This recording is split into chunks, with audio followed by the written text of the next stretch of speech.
Welcome to Sputnik, orbiting the world with me, Hafsa Mustafa, standing in for George Galloway. And me, Gayatri. Australia's offshore detention regime, long condemned by critics for its unbending punitive action, yet lauded by the country's lawmakers as the key factor in stopping the migrants, is facing unprecedented pressure.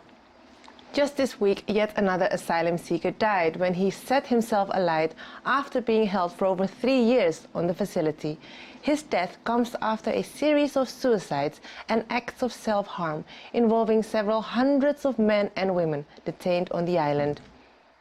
The situation has become so disturbing for human rights advocates that the Papua New Guinea Supreme Court ruled last week that the detention of the men on Manus is unconstitutional and illegal and ordered the closure of the detention centre.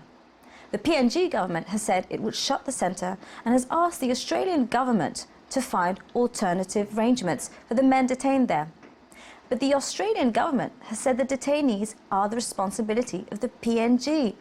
This political limbo, which mirrors the uncertainty in which these asylum seekers are left in for several months and often years, means human rights groups are finally looking to take the government of Australia to task. Amnesty International has been one of the facility's most vocal critics, and we're happy to have with us today Kate Schuetze, AI's South Pacific expert, to help us understand this little-known island in which so many abuses are currently taking place.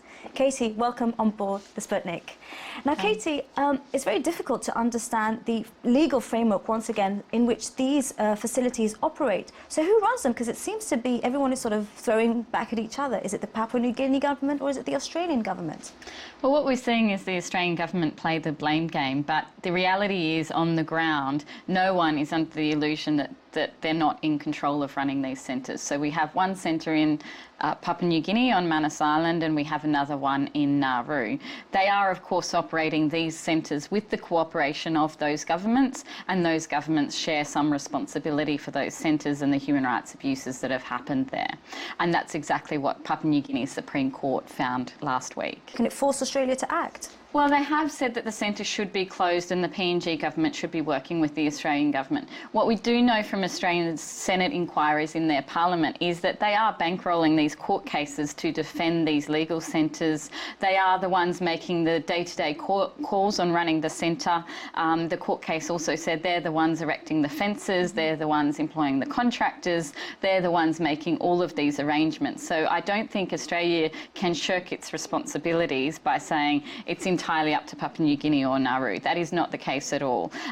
Primarily, they bear the brunt of this responsibility because they forcibly put people under guard onto planes and send them off to these small island countries or locations against their will. None of those detained on Papua New Guinea asked to be there, and many of those that I've spoken to had no idea where they were being sent at the time that they were being bundled onto the plane and forcibly removed from Australia. So these are immigrants, mostly from the Middle East, who arrive on the shores of Australia by boat, and then they send them to either Papua New Guinea or Nauru. These are two separate sovereignties, but Australia has got a deal with them to host them, or to keep them in the centres and then settle them. So what we do know is that the refugee and migrant situation in Australia is very different to what's happening in the Mediterranean now. Around 90% of those arriving by boat in Australia, because such an arduous journey to get there, are actually found to be refugees. Most of them are getting onto boats from Indonesia or flying through Malaysia and then to Indonesia, and then hopping on a boat to get to Christmas Island, which is very close to Indonesia and is an island far off Australia's Western Australian coastline. Once they get there, the first thing that the Australian government is doing is very promptly sending them on planes to Papua New Guinea and Nauru. And they've had this policy, automatic. Since 3 years ago, they were doing medical screening, but they weren't telling these people what the outcomes of those medical tests were. Very few people were stopped from being transferred on the basis of medical grounds, of course. And what we've seen as an outcome of this is that the extraordinary pressure, the psychological trauma that these people are suffering. We've seen on Manus that there was violence in February 2014. Locals actually attacked the centre and killed someone who was convicted. Actually, 2 Papua New Guineans were convicted of that person's murder just in the last few weeks. And in the last week, we've had another person die on Nauru because they've set themselves on fire. And the Australian government is continuing to shirk their responsibility to those people that they're sending to these island countries to be detained, to be punished, to be deterred from ever thinking that they might get to Australia and seek a better life. But the stories are coming out, as you say, harrowing. I mean, people who have swallowed razor blades. There have been cases of mass rape and child abuse as well. Is Australian public opinion aware of what is being done, almost in its name, given that their elected officials are actually greenlighting these operations?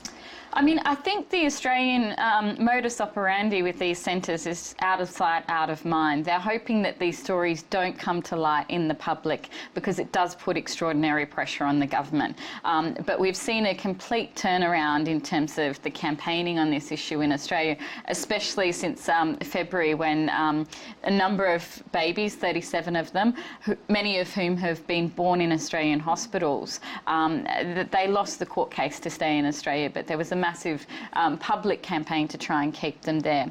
And eventually we saw the Minister of Immigration concede that they wouldn't be sending them back. You know, what we have to understand is these people are often coming from situations of torture or trauma before they arrived in Australia. As refugees, they have very particular psychological and psychosocial needs. There are not permanent psychiatric care facilities in the whole of Papua New Guinea, much less on Manus Island, which is very remote. Same with Nauru. You know, mental health care is very limited in that environment, and the extraordinary pressure of having your life put on hold for 3 years and not being able to rebuild it, that's extraordinary.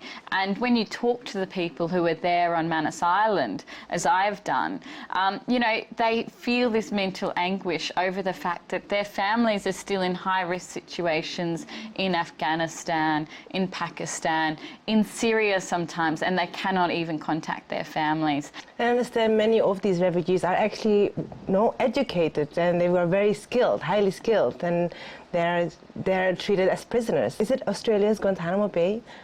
I mean, some people have made that reference. I mean, I think what we have to remember when we make that reference is these people haven't committed any crime. They're not being accused of terrorism-related offences. All they have done is come to Australian shores seeking protection of the Australian government under the Refugee Convention. They don't have that opportunity to do that elsewhere in the region because there's not many countries that have signed the Refugee Convention. And instead of treating them humanely, and that is an option open to the Australian government still, this policy has designed to act as a deterrent. You know, the slogans we hear is we want to save lives at sea, but that's speculative. You know, you can't deter people who are genuine refugees fleeing persecution from risking their lives and hopping on a boat to try and find something better. And that's what's sort of missed in this public debate is there is no humanity in the current system and the way it's set up. Can they escape? Because, I mean, I'm guessing, given the conditions in which they're living, they're probably thinking that maybe even returning to the war zones is probably better than remaining in this situation. Can they actually leave, if not obviously towards Australia, but at least go back or try and find refuge elsewhere? Yeah. Well, what we found when we visited Manus Island and talked to the people detained there, as well as those running the centre, is that there was an extraordinary pressure on those people to return home, including Syrians who have been detained under these policies. Now, the UN has said, as a matter of course, we know the massive exodus of refugees going from Syria. These these people are still locked up by the Australian government, which is quite extraordinary. So, you know, you have this situation of the Australian government trying to say they're not actually refugees when many of them are being found to be refugees. Those on Manus Island, it is a prison-type facility on a Papua New Guinean army base. There is extraordinary tensions with the locals if they were to leave that centre, as we've seen with the violence. In Nauru, there are detention centres, and we saw them throw open the doors of the detention centres late last year in an attempt to defeat a legal case in Australia, very similar to the one just run in Papua New Guinea. What that means is they have freedom to move around the island during the day. But Nauru, when you think about it, it's a small island, 21 square kilometres, so that's twice the size of Heathrow Airport. Where are they going to go? It's a singular island. Are they allowed to work? They are, but until recently, when the refugee centre was up and running, 90% unemployment in Nauru. So we're talking impoverished, basic standard of living across the Pacific. You know, there is high levels of employment now because the massive influx of contractors coming to the detention centres. Yeah, but these are foreign. There is no real economy for Nauru, and even in the last couple of years, there's been suggestions that the country is on the brink of bankruptcy. It was entirely aid dependent. But exactly, this is exactly the irony behind it, because Nauru and Papua New Guinea only agreed on, towards these detention centres because Australia had compensation, had a big aid compensation, but there's not much of that showing. Well, I mean, there is money going into development in Nauru and Papua New Guinea, and in this age of cutting foreign aid, they've managed to survive with very little cuts because they've opted to take on refugees on behalf of Australia. But that in and of itself, that they're willing to contract these camps and these cruel and torturous conditions, that in and of itself attracts liability for the governments of Papua New Guinea and Nauru. And what we're seeing now after this court case is compensation claims are already being filed in the Papua New Guinean courts around 3 years of unlawful detention. One thing that's very difficult to comprehend on this side of the planet really is that how come Australia, which is such a vast country, which is very resource rich, you know, mining and everything, fish, you know, coasts, does it have such stringent immigration laws? It could accommodate, it could be very accommodating for many immigrants, obviously not all, but at least not be as strict as it is. Essentially, we are a migrant nation. I mean, we started by people coming to Australia. It was a settled country, even though we don't formally recognise that. And I think within the Australian identity, there's a fundamental failure to recognise that is where we come from, that is who we are, and that is how we have built such a strong nation as we stand now. What we've seen in recent years is the discussion has changed from being an issue about a wealthy and productive nation that includes diversity and migrants and people coming from all walks of life. That debate has shifted, and you can see that in the changing of the name of immigration to border control. And that, you know, that's a shift in relation to the global dynamics and the discussions around terrorism versus freedoms and, you know, how these people are perceived. For a very long time, refugees and migrants, I think, has been a hot political issue in Australia. So there's no easy political or policy sort of arguments. You know, there's no doubt that harsh policies have been popular with voters in the past, but what we need right now is strong leadership, and the only humane way forward is to let those people come to Australia. We're talking just over 2,000 people now in terms of those on Manus Island and those in Nauru, and to say we can't accept that when we have a humanitarian intake of over 13,000 refugees a year, of course we can manage that.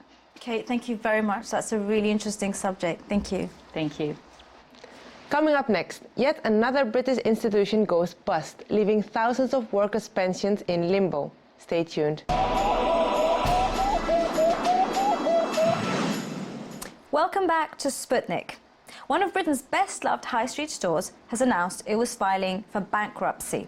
British Home Stores, better known as BHS, had suffered previous periods of uncertainty until a certain Philip Green bought the chain for a reported 200 million in 2000. At first, the flamboyant tycoon appeared to bring the ailing stores back in the black, but last year it was announced that BHS was struggling, and Green sold it to a consortium with no retail experience called Retail Acquisition for £1. In the wake of the collapse, Green, who was knighted for services to the business community in 2006, has come in for intense criticism for selling the business when its defined benefit pension scheme was running a substantial deficit, and for the fact that his family received more than 400 million of dividends from the businesses in the years after the chain was bought. This week, Business Secretary Sajid Javid ordered the Insolvency Service to probe unique circumstances of the collapse of the 88-year-old retailer. How can a business going so well collapse so rapidly? How is it possible to sell a chain of stores for a quid? What future for the thousands of workers, and more importantly, what happens to the pension fund? Who better than a senior financial reporter specialising in distressed debt and leveraged finance, Hossein Dabiri, to shed light on the situation. Hossein, welcome to the show. Thank you for having me. Hossein, you follow these situations very closely. Did you see the collapse of BHS actually coming? Well, there were signs already of the company becoming weaker from last year, and that is why, for example, it was sold for a token price of £1. When you sell a company for £1, obviously it doesn't bode well. It shows that there are some underlying issues. But the company actually tried to address the situation, and as recently as last month, they went, in March, end of March, they went through a company voluntary arrangement, or a CVA, in a court, through which they renegotiated all their rental agreements, obviously brought the rents significantly down, as well as and also they were given the opportunity to cancel some of those rental agreements, and on top of that they were given the possibility to impose a 94% haircut. By that I mean a reduction of already realized rent liabilities. So their landlords basically gave them a discount for what was due up until that point. So at that point, people thought that thanks to the CVA, they had managed to negotiate that difficult situation and come out of it. But then again, only about a month later, they had to file, and it shows that basically the CVA was not enough to address the situation. But one thing that sort of almost should have raised alarm bells is the fact that the consortium that bought it for a nominal fee didn't have that much expertise in the retail sector. So if you're actually going to save a business which specialises in retail, surely you'd address it, or you'd sell it to somebody who knows, who's good in the business, and who could therefore rectify the previous fuss. So shouldn't that have been a sign? From a seller's point of view, that is not necessarily an issue, because what mattered, I guess, for the previous owners was to basically free themselves from the liabilities, quite enormous liabilities that were attached to this business. And the fact that there was someone who stepped forward and expressed willingness to take the business together with its liabilities, that should be good enough for a seller. Now, that is a question that I guess should be addressed to people who have invested in that vehicle which took over the company, and for the moment, as far as I know, there hasn't been an explanation to that. I appreciate that for a straightforward sale, there doesn't need to be any investigation really strictly into who the purchaser is, but there is a pension fund involved in this major transaction. So surely perhaps the pension regulators should have seen or looked into who the purchaser was, and therefore whether they could be able to address the issue should the business go down as it has.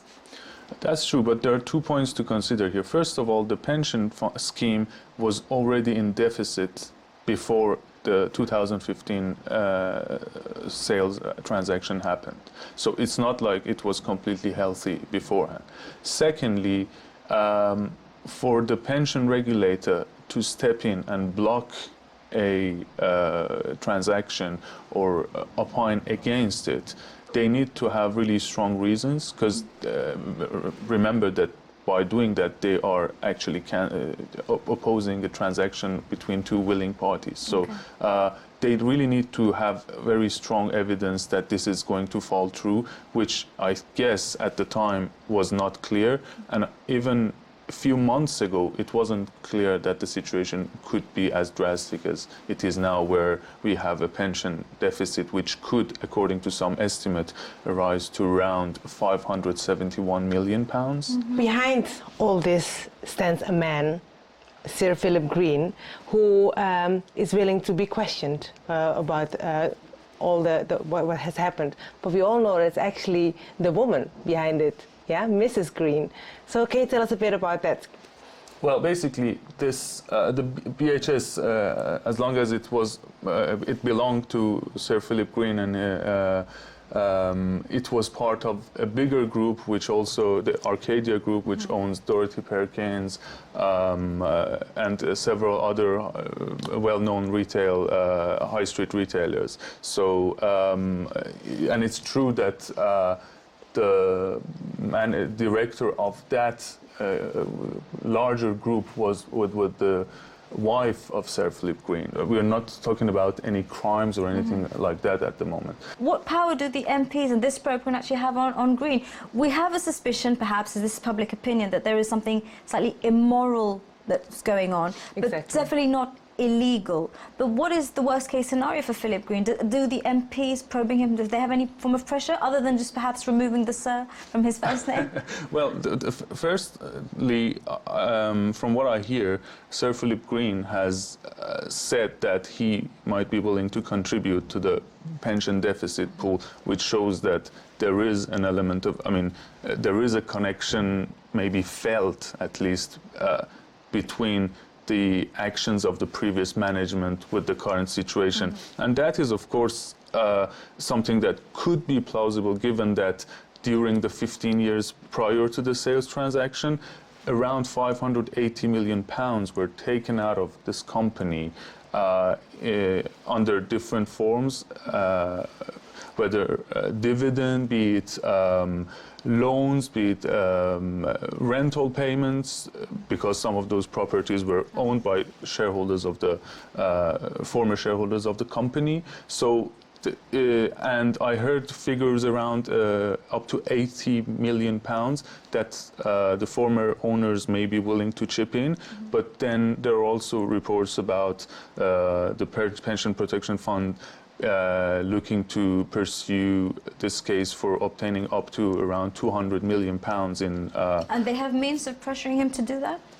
Well, it's not, I can't really say what the mechanism would be, but there is definitely, once the government investigation, because bear in mind that this investigation will be carried out very rapidly. Normally you have to wait 3 months for the administrators to come up with a report, but here Mr. Javid has said that they will not wait for that. So it clearly shows that there is a will from the government side to look into this closely, and they have said they will leave no stones unturned in terms of misconduct by current or former managers. So clearly there is a path, but then I guess because, as we discussed, it's not really, it can't really be said that something illegal has happened here, although the situation may look controversial because jobs and pensions are involved, of course. I think at the end it's difficult to give a clear answer about the mechanisms by which some money can be received from former owners. I'm afraid we'll have to leave it there. Thank you very much, Hossein. It was a pleasure. So we've heard from our experts, so now let's see what the Twitter sphere has to say. Go on, Gertrude, what's going on? Well, about the first topic on the Manus Island, Australia's Guantanamo Bay, which I must be honest came as a shock news to me. We asked what should happen to the men and women actually held at Manus Island Detention Centre. Marilyn Shepherd says freedom and protection and massive compensation.